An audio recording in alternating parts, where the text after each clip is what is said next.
Ya, Assalamualaikum warahmatullahi wabarakatuh. Nama saya Muhammad Afif Nadawi. Kali ini saya akan mempresentasikan sebuah jurnal yang berjudul Perhitungan Potensi Cadangan Panas Bumi Lapangan X Menggunakan Data Eksplorasi dari Habibie Rahman, S. Alestari, dan Kustono.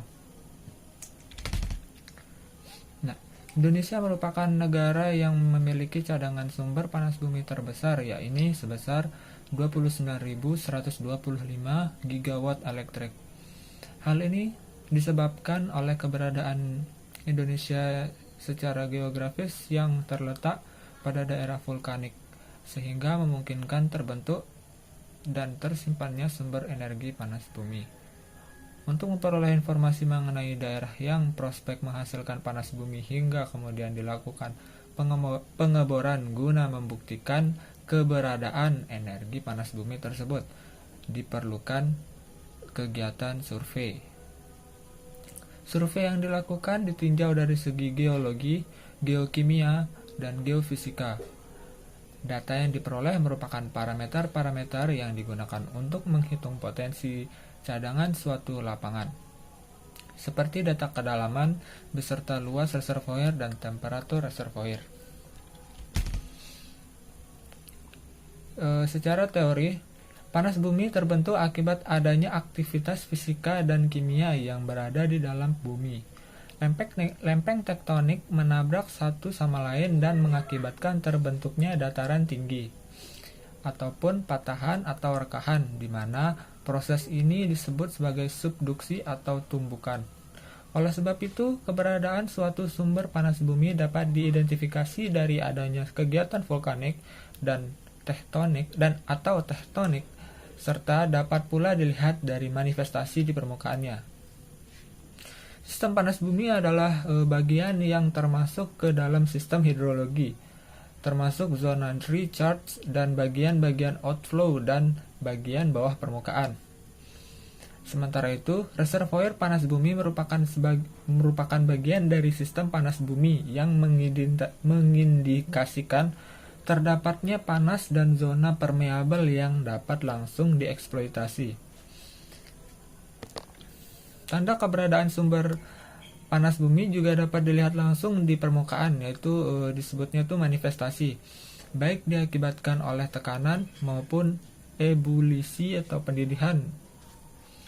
Nah, yang disebut sebagai manifestasi. Jadi manifestasi itu yang terlihat di permukaan, yang mengindikasikan lapangan tersebut mempunyai energi panas bumi. Nah, sistem panas bumi.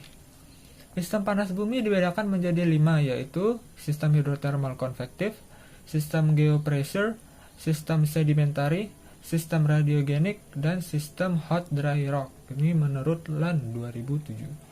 Sementara itu, reservoir panas bumi dikelompokkan berdasarkan temperaturnya, yakni menurut Hochstein ada 3, yaitu pertama, reservoir bertemperatur rendah, yaitu kurang dari 125 derajat Celcius. Yang kedua, reservoir panas bumi bertemperatur sedang, yaitu 125 sampai 225 derajat Celcius. Yang ketiga, reservoir panas bumi bertemperatur tinggi, yaitu lebih dari 225 derajat Celcius. Sistem panas bumi juga dapat diklasifikasikan berdasarkan jenis entalpinya.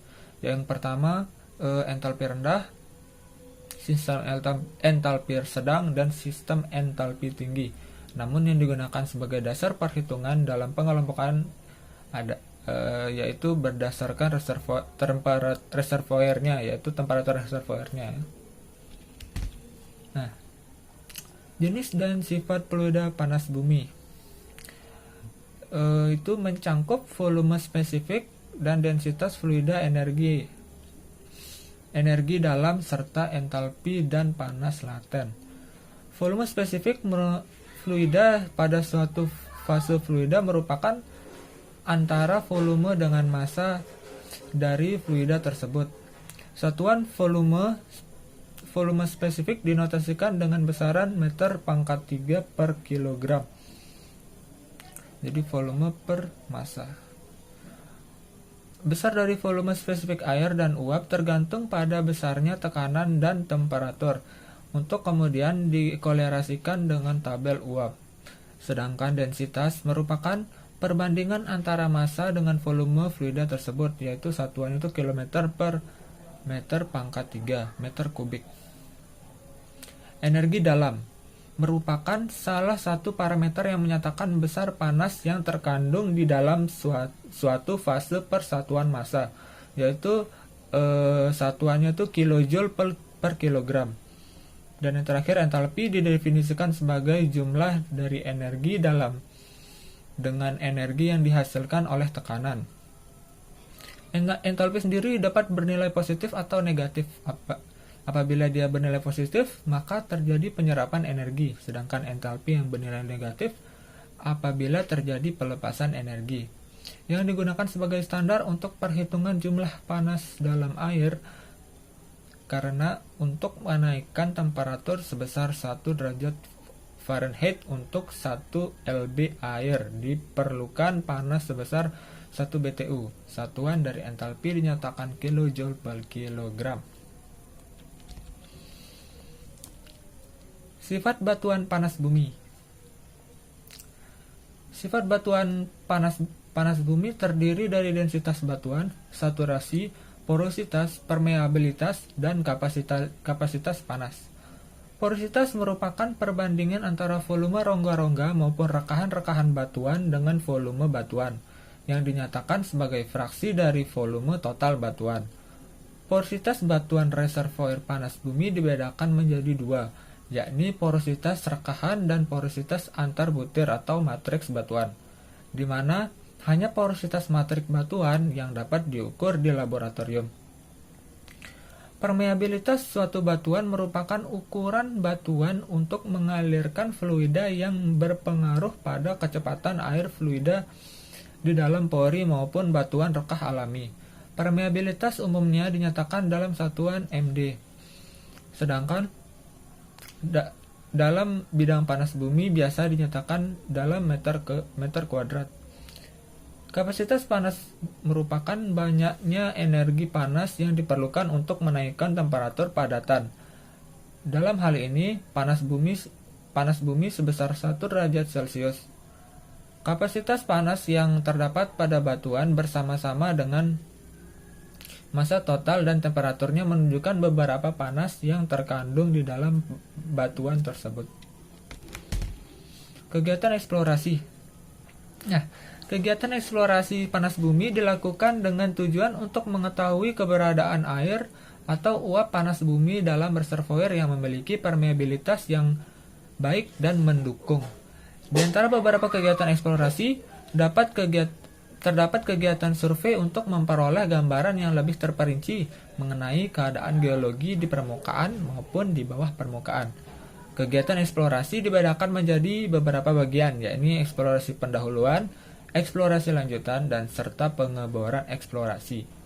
Pengeboran eksplorasi pada lapangan panas bumi dilakukan apabila data dari geologi, geofisika, dan secara geokimia yang diperoleh dari kegiatan survei menunjukkan bahwa pada lapangan tersebut memiliki nilai ekonomis untuk dikembangkan.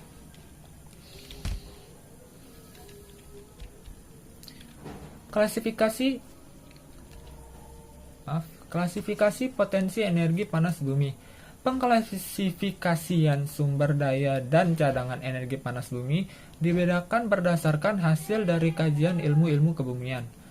Hasil kajian ilmu kebumian tersebut kemudian dihubungkan dengan sumber daya dan cadangan energi panas bumi.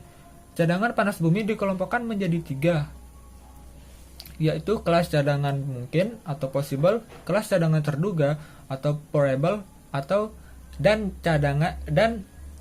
kelas terbukti yaitu proven.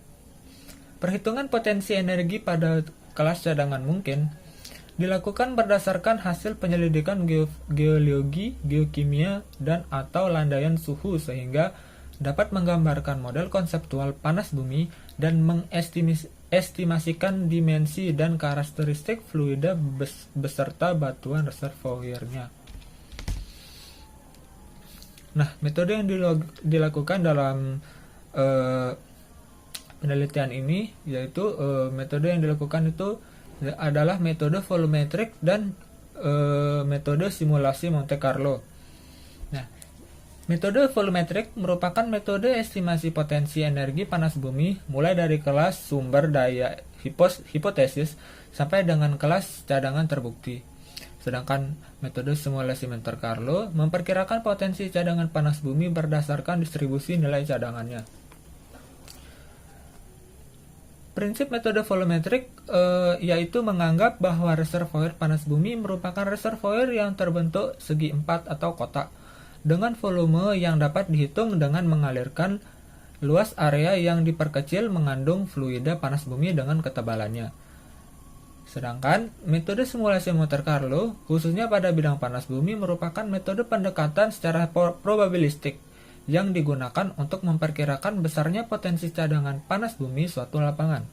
Metode ini dilakukan berdasarkan distribusi kemungkinan dari tiap variabel yang dijadikan parameter perhitungan. Nah, perhitungan volumetrik.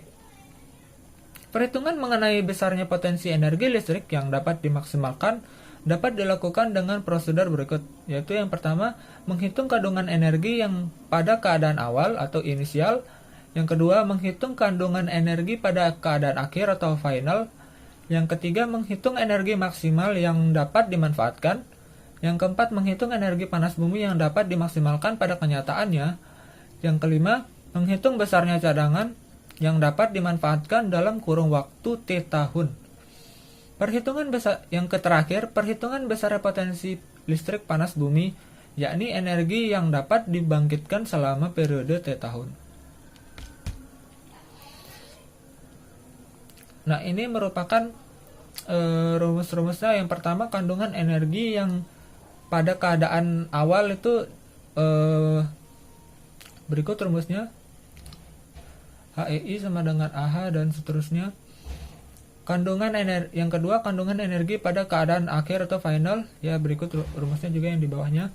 Yang HF sama dengan AH dalam kurung dan seterusnya di persamaan 2. Yang ketiga, energi panas bumi yang dapat dimaksimalkan pada kenyataannya dengan rumus HTH sama dengan HEI per HEF yang di persamaan 3.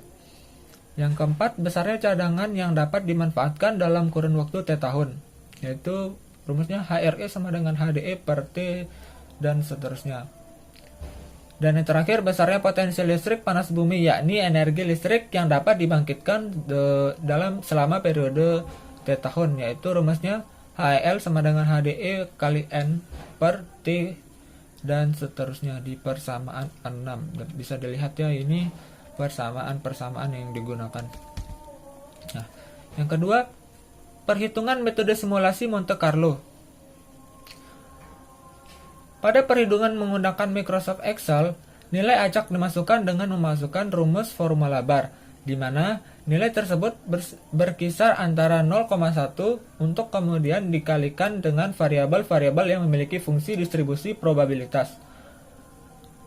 Dengan sudah dilakukannya kegiatan survei geokimia, geofisika, dan geologi, maka beberapa parameter yang digunakan dalam metode ini seperti luas sebaran, ketebalan, serta temperatur reservoir memiliki fungsi distribusi probabilitas berjenis distribusi segitiga. Sementara itu, parameter lainnya menggunakan asumsi yang disusun oleh Badan Standar Nasional Indonesia atau BSNI, yaitu di sini tulisannya SNI 136482 dan 6482 2000. Nah, ini merupakan persamaan-persamaan yang digunakan dalam simulasi Monte Carlo. Yang pertama itu, pada jenis distribusi segitiga, rumus yang digunakan untuk menghitung nilai tiap parameter untuk tiap iterasinya. Nah, ini M sama dengan dan seterusnya di persamaan 7 bisa dilihat dan seterusnya. Yang kedua, apabila bilangan acak lebih kecil atau sama dengan M. Yang ketiga, apabila bilangan acak lebih besar atau sama dengan M. Yang keempat, setelah diperoleh nilai untuk tiap parameter perhitungan dilanjutkan dengan perhitungan kandungan panas total. Yang kelima, panas yang terkandung di dalam batuan. Yang keenam, panas yang terkandung di uap. Yang ketujuh, panas yang terkandung di air. Yang kedelapan, panas yang kandungan panas total. Yang terakhir, langkah yang terakhir adalah perhitungan potensi energi yang dapat dihasilkan, yaitu ini rumusnya P sama dengan ini dapat dilihat ya, ini rumus-rumusnya sama 7, 8, 9 dan sampai 14. Di sini keterangannya M sama dengan gradien, X mod sama dengan nilai paling akhir, X min sama dengan nilai minimum dan seterusnya. Ini untuk simulasi Monte Carlo. Nah, penentuan parameter yang dipergunakan di dalam perhitungan potensi cadangan energi panas bumi dibagi ke dalam 3 bagian, yaitu yang pertama, parameter yang diperoleh dari kegiatan survei yang terdiri atas survei geologi, geofisika, dan geokimia. Yang kedua, parameter yang diperoleh dari kolerasi tabel, serta parameter yang diperoleh dari asumsi yang merujuk pada SNI 136482 dan 6482-2000. Ini penentuan parameternya dibagi menjadi 3. Parameter diperoleh dari kegiatan adalah ketebalan luas dan temperatur reservoir. Nilai dari ketebalan reservoir lapangan X adalah sebesar 1550 meter dengan nilai minimum 1200 meter dan nilai maksimum 1700 meter. Jadi dalam penelitian ini didapatkan ketebalan reservoirnya itu sebesar 1500 meter dengan nilai minimum 1200 meter dan nilai maksimumnya 1700 meter. Yang kedua, nilai dari luas reservoir adalah 7,4 km persegi dengan nilai maksimum 4 km persegi dan 11 km persegi dengan nilai maksimum. Temperatur reservoir yang diperoleh dari kegiatan survei geokimia adalah sebesar 220 derajat Celcius dengan nilai minimum dan maksimum sebesar 200 dan 225 derajat Celcius.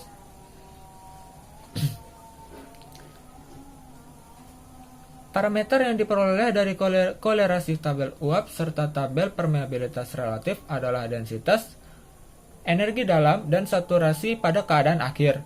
Dengan kolerasi tabel uap, densitas air dan uap pada suhu temperatur awal reservoir 220 derajat Celcius dan suhu akhir 180 derajat Celcius sebesar 11,65 kg per meter kubik untuk uap dan 840,33 kg per meter kubik untuk air. Nah, ini untuk uapnya sebesar 11,65 kg per meter meter kubik dan untuk uapnya itu sebesar yang ini sebesar 840,33 kg per meter kubik untuk airnya.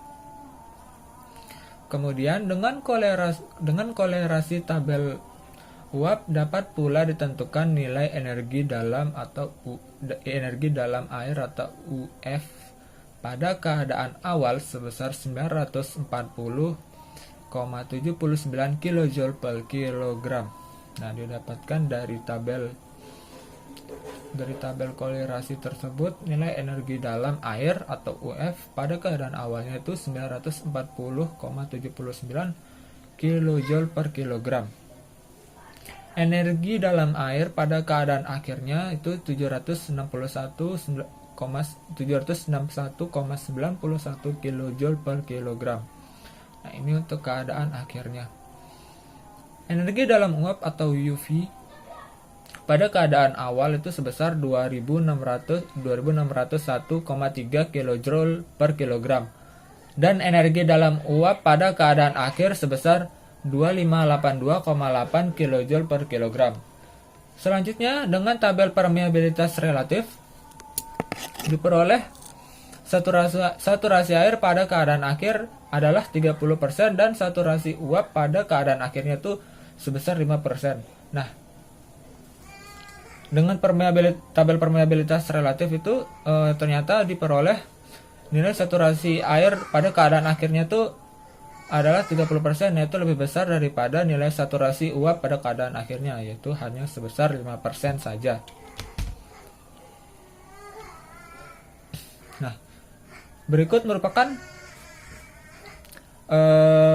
tabel parameter yang merupakan asumsi yang merujuk pada asumsi SNI 136482-2000 tadi ya. Nah, ini merupakan saturasi air, saturasi air dan temperaturnya segini, porositas segini 10%, kapasitas panas 0,9 dan seterusnya. Bisa dilihat di sini. Ini pada temperatur sedang ya, yang temperatur sedang itu 125 sampai 225 derajat Celcius. Temperatur sedang ini temperatur reservoir. Nah, dari metode-metode tadi didapatkan hasil perhitungan potensi cadangan panas bumi menggunakan yang pertama itu metode volumetric. Nah, ini merupakan hasil perhitungan potensi cadangan menggunakan metode volumetric. Ini pertama, menentukan parameter yang meliputi luas daerah, temperatur reservoir, temperatur cut-off atau final, porositas air dan uap, saturasi air dan uap, densitas batuan, daya hantar panas batuan, densitas uap dan air, dan energi dalam uap dan air.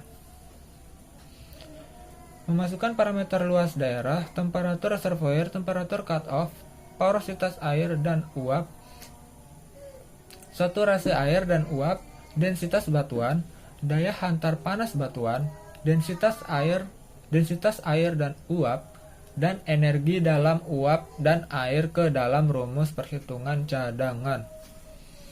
Nah, ini yang pertama, menghitung kandungan energi di dalam reservoir pada keadaan awal T1TI menggunakan rumus ya yang tadi ada di penjabaran awal, yang ada di rumus-rumus yang banyak. Nah, itu didapatkan kandungan energi di dalam reservoir pada keadaan awal itu sebesar 6,062 kali 10 pangkat 15 kilojoule.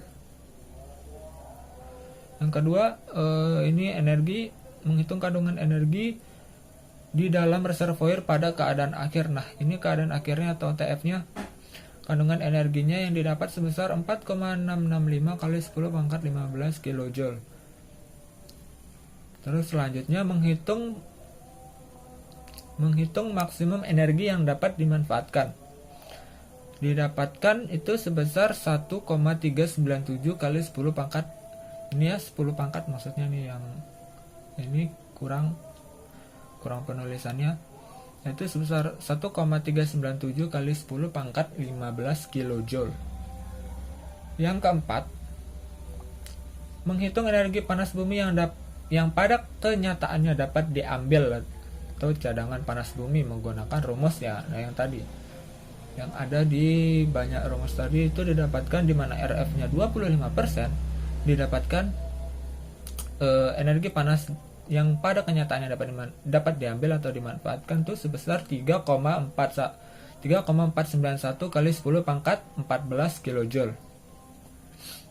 Yang keempat, apabila cadangan dinyatakan dalam satuan megawatt, maka besarnya cadangan ditentukan sebagai berikut. Nah, ini besarnya cadangan itu didapatkan 369,041 megawatt. Dan yang terakhir, menghitung besarnya potensi listrik panas bumi, yaitu energi listrik yang dapat dibangkitkan selama periode T tahun. Nah, ini didapatkan hasilnya tuh 36,904 megawatt elektrik. Nah, yang kedua, hasil perhitungan potensi cadangan panas bumi menggunakan metode simulasi Monte Carlo. Nah, ini merupakan hasil yang didapat dari simulasi metode Monte Carlo, yaitu distribusi probabilitas cadangannya. Dan ini nilai probabilitas nilai cadangan setiap probabilitas itu 90%, 14,82 megawatt elektrik. Nah, lanjut ke pembahasan.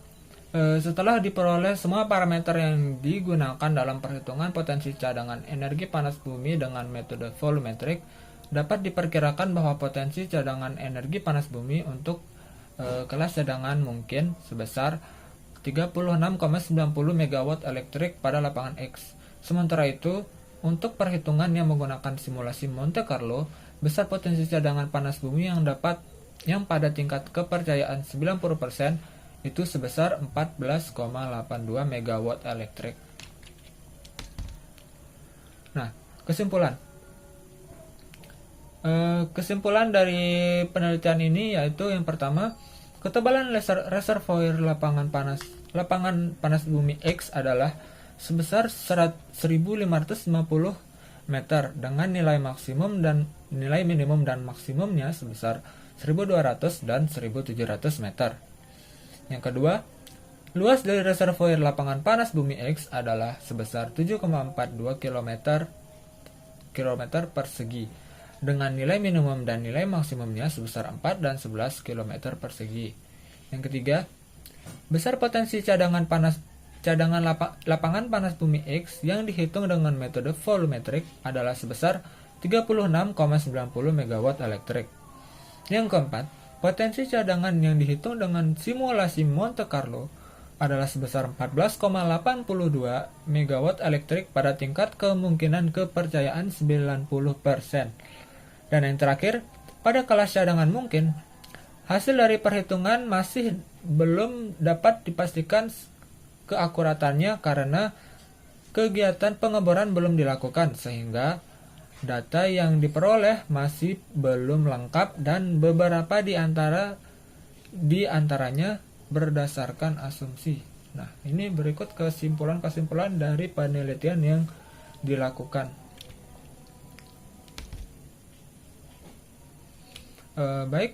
Mungkin sekian dari presentasi saya kali ini. Mohon maaf apabila ada kesalahan. Terima kasih. Assalamualaikum warahmatullahi wabarakatuh.